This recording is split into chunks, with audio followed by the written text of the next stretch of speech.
டக்ளஸை சிறையில் சென்று நேரில் சந்தித்த நாமல் கதைத்தது என்ன தெரியுமா? வெளியான அதிர்ச்சி.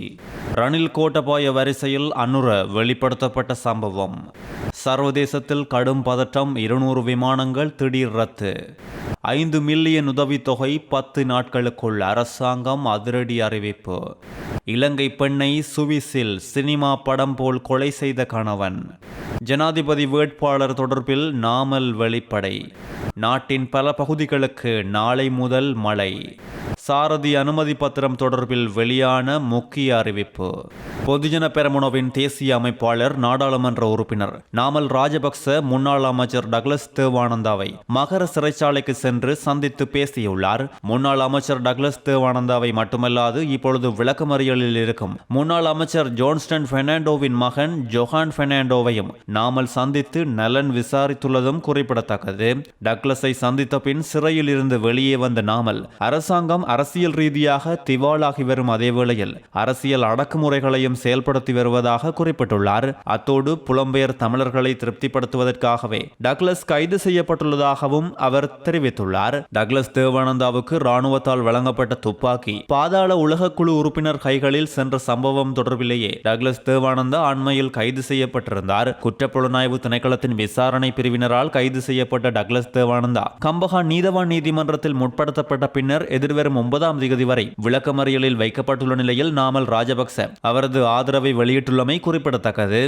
முன்மொழியப்பட்ட புதிய கல்வி சீர்திருத்தங்கள் இலங்கையின் இலவச கல்வி முறைக்கு கடுமையான அச்சுறுத்தலை உருவாக்குவதாக பல்கலைக்கழகங்களுக்கு இடையேயான மாணவர் கூட்டமைப்பு எச்சரிக்கை வெளியிட்டுள்ளது. குறைந்த வருமானம் கொண்ட குடும்பங்களை சேர்ந்த குழந்தைகள் கல்வித்துறையில் இருந்து ஒதுக்கப்படும் அபாயம் உள்ளதாகவும் அந்த கூட்டமைப்பு தெரிவித்துள்ளது. இவ்வாறான நடவடிக்கைகளை உடனடியாக தோற்கடிக்க பொதுமக்கள் ஒன்றுபட வேண்டும் என்று சங்கம் வலியுறுத்தியுள்ளதோடு தேசிய மக்கள் சக்தியின் கீழ் அறிமுகப்படுத்தப்பட முயற்சிக்கும் கல்வி சீர்திருத்தங்கள் முன்னாள் ஜனாதிபதிகளான ரணில் விக்ரமசிங்க மற்றும் கோட்டபாய ராஜபக்ச பின்பற்றிய கொள்கைகளை போன்றது என்றும் சுட்டிக்காட்டியுள்ளனர். புதிய அரசாங்கத்தின் கீழும் அதே பழைய வேலை திட்டம் செயல்படுத்தப்படுகின்றது என்றும் கல்வி முறையை நவீனமயமாக்குதல் மற்றும் மறுசீரமைப்பு செய்தல் என்ற கருப்பொருளோடு இந்த சீர்திருத்தங்கள் அறிமுகப்படுத்தப்பட்டாலும் அவை தேவையில்லாமல் மாணவர்களை தொலைபேசிகள் மற்றும் சமூக ஊடகங்களை பயன்படுத்துவதை நோக்கி தூண்டுகின்றதாகவும் தெரிவிக்கப்பட்டுள்ளது.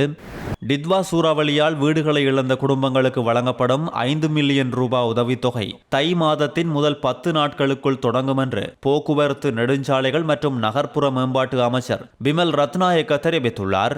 பேரழிவு ஏற்பட்ட ஒரு மாதத்துக்குள் சேதமடைந்த சாலைகளில் 99% தனது அரசாங்கம் சரி செய்துள்ளதாக பெருமையாக தெரிவித்துள்ளார். வீடுகளை முற்றிலுமாக இழந்த மக்கள் ஒரு வருடத்திற்குள் சொந்த வீடுகளை கட்ட உதவுவதே அரசாங்கத்தின் நோக்கம் என்று தெரிவித்துள்ளதோடு ஆனாலும் வெள்ளத்தால் பாதிக்கப்பட்ட பல பகுதிகளில் உள்ள மக்களும் விவசாயிகளும் தங்களுக்கு ஏற்பட்ட சேதத்துக்கு இன்னும் சரியான இழப்பீடு கிடைக்கவில்லை என்று வெளிப்படையான கருத்துக்களை கூறி வருவதும் குற்றம் சாட்டி வருவதும் குறிப்பிடத்தக்கது. கடந்த பேரிடரின் போது குறிப்பாக பல குளங்கள் நிரம்பியதால் வெள்ளத்தில் மூழ்கிய வீடுகளுக்கு 25,000 ரூபாய் இழப்பீடு கூட இன்னும் கிடைக்கவில்லை என்று சில கிராம மக்கள் குற்றம் சுமத்தி வருகின்றமையும் குறிப்பிடத்தக்கது. வெனிசுலாவில் அமெரிக்காவின் நடவடிக்கையை தொடர்ந்து கரீபியன் விமான நிலையங்களில் இருந்து நூற்றுக்கணக்கான விமானங்கள் ரத்து செய்யப்பட்டுள்ளதோடு தாமதமாகியுள்ளது. விமான கண்காணிப்பு தளமான பிளைட் அவேரின் படி ஜெட்புளு மிகவும் பாதிக்கப்பட்ட விமான நிறுவனங்களில் ஒன்றாக சுட்டிக்காட்டப்பட்டுள்ளதோடு குறித்த விமான நிறுவனம் 209 விமானங்களை ரத்து செய்துள்ளதோடு மேலும் 263 விமானங்களையும் தாமதப்படுத்தியுள்ளது. டொமினிக்கன் குடியரசு மற்றும் ஜமைக்காவுக்கான விமானங்கள் அரசாங்கத்தின் கட்டுப்பாடுகளால் பாதிக்கப்படவில்லை என்றும் தெரிவிக்கப்பட்டுள்ளது. இதன் காரணமாக பாதிக்கப்பட்ட வாடிக்கையாளர்கள் மீண்டும் முன்பதிவு செய்யலாம் அல்லது பணத்தை திரும்ப பெற கோரலாம் என்றும் குறித்த நிறுவனம் தெரிவித்துள்ளது. அமெரிக்கன் ஏர்லைன்ஸ் மற்றும் டெல்டா ஏர்லைன்ஸ் ஆகியவை சனிக்கிழமை தங்கள் விமானங்களில் 4 வீத விமானங்களை ரத்து செய்துள்ளது. மேலும் சனிக்கிழமை அதிகாலை FAA விதித்த கட்டுப்பாடுகள் காரணமாக யுனைடெட் ஏர்லைன்ஸ் 3 வீத விமானங்களை ரத்து செய்துள்ளதாக குறிப்பிடப்பட்டுள்ளது. சுவிட்சர்லாந்தில் இலங்கையை சேர்ந்த தமிழ் பெண்ணை கொலை செய்த கணவன் மற்றும் அவரது சகோதரருக்கு நீதிமன்றம் கடுமையான தண்டனையை வழங்கியுள்ளது. கணவனுக்கு 19 வருடம் சிறை தண்டனை, சகோதரருக்கு ஆயுள் தண்டனையும் வழங்கப்பட்டுள்ளதாக குறிப்பிடப்பட்டுள்ளது. சம்பவம் தொடர்பில் தெரிய வருகையில் கடந்த ஆண்டு செப்டம்பர் 11ஆம் தேதி சுவிட்சர்லாந்தின் டிசினோ பகுதியில் வசித்து வந்த பெண் மர்மமான முறையில் உயிரிழந்ததாக விசாரணையில் குற்றவாளிகள் இயற்கை மரணம் என பொய் நாடகமாடி இணைந்து கொலை செய்ததாகவும் தெரிய வந்துள்ளது. நீதிபதியின் விளக்கப்படி கணவன் கணவனின் சகோதரர் பெண்ணின் கால்களை அழுத்தி பிடித்து தலையில் பிளாஸ்டிக் பையை வைத்து சுமார் 10 நிமிடங்கள் மூச்சு திணற செய்து கொலை செய்ததாக தெரிவிக்கப்பட்டுள்ளது. நீதிபதி தனது தீர்ப்பில் கணவனின் திட்டமிட்ட செயல் ஒஸ்கார் விருதுக்கு தகுதி வாய்ந்தது என்றும் கள்ளக்காதல் காரணமாக ஒருவர் உயிரிழந்தது மிகவும் கவலைக்குரிய சம்பவம் என்றும் தெரிவித்துள்ளார். ஜனாதிபதி தேர்தலுக்கு நாம் பயப்படவில்லை. ஸ்ரீலங்கா பொதுஜன பெரமுனவின் ஜனாதிபதி வேட்பாளர் யார் என்பது உரிய நேரத்தில் அறிவிக்கப்படும் என்று அந்த கட்சியின் தேசிய அமைப்பாளரும் நாடாளுமன்ற உறுப்பினருமான நாமல் ராஜபக்ச தெரிவித்துள்ளார். ஜனாதிபதி தேர்தலை எதிர்கொள்ள நாம் எந்த நேரத்திலும் தயாராக இருக்கிறோம் என்றும் கூறிய அவர் ஸ்ரீலங்கா பொதுஜன பெரமுனவின் ஜனாதிபதி வேட்பாளர் தொடர்பில் விரைவில் முறைப்படியான அறிவிப்பு வெளியிடப்படும் என்றும் தெரிவித்துள்ளார். அதே நேரம் மஹிந்த ராஜபக்ச அம்பாந்தோட்டையில் இருந்தாலும் கொழும்பில் இருந்தாலும் தமது கட்சிக்குரிய ஆலோசனையை வழங்கி கட்சியை திறம்பட வழிநடத்துவார் என்றும் தெரிவிக்கப்பட்டுள்ளது.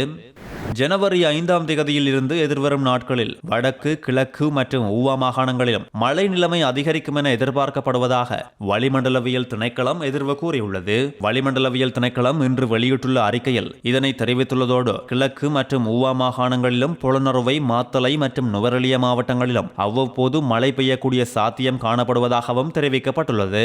வடக்கு மாகாணத்திலும் அனுராதபுரம் மற்றும் அம்பாந்தோட்டை மாவட்டங்களிலும் பல தடவைகள் மழை பெய்யும் என எதிர்பார்க்கப்பட்டுள்ளது. நாட்டின் ஏனைய பிரதேசங்களில் சில இடங்களில் பிற்பகல் 2 மணிக்கு பின்னர் மழை அல்லது இடியுடன் கூடிய மழை பெய்யக்கூடிய சாத்தியமும் காணப்படுகின்றது. மத்திய மலைநாட்டின் கிழக்கு சரிவு பகுதிகளிலும் வடக்கு, வடமத்திய, வடமேல் மற்றும் கிழக்கு மாகாணங்களில் ஹம்பாந்தோட்டை, கம்பக, கொழும்பு மற்றும் மொனராகலை மாவட்டங்களிலும் அவ்வப்போது மணித்தியாலத்துக்கு 50 கிலோமீட்டர் வரையான வேகத்தில் பலத்த காற்று வீசக்கூடும் என்றும் எதிர்பார்க்கப்பட்டுள்ளது. சாரதி அனுமதி பத்திரங்களை அச்சிடுவதற்காக 8 லட்சம் அட்டைகள் கிடைக்கப்பெற்றுள்ளதாக மோட்டார் போக்குவரத்து ஆணையாளர் நாயகம் கமல் அமர்சிங்க தெரிவித்துள்ளார். இதுவரை 2,40,000 சாரதி அனுமதி பத்திரங்கள் அச்சிடப்பட்டு அவற்றை விநியோகிக்கும் பணிகள் ஆரம்பிக்கப்பட்டுள்ளதாகவும் தற்போது அட்டை விநியோக நடவடிக்கைகள் துரிதப்படுத்தப்பட்டுள்ளதாகவும் சுட்டிக்காட்டியுள்ளார். தற்காலிக சாரதி அனுமதி பத்திரம் வைத்திருக்கும் அனைவருக்கும் எதிர்வரும் பிப்ரவரி 28ஆம் தேதிக்குள் நிரந்தர அட்டைகளை அச்சிட்டு வழங்க நடவடிக்கை எடுக்கப்பட்டுள்ளதாகவும் அவர் தெரிவித்துள்ளார்.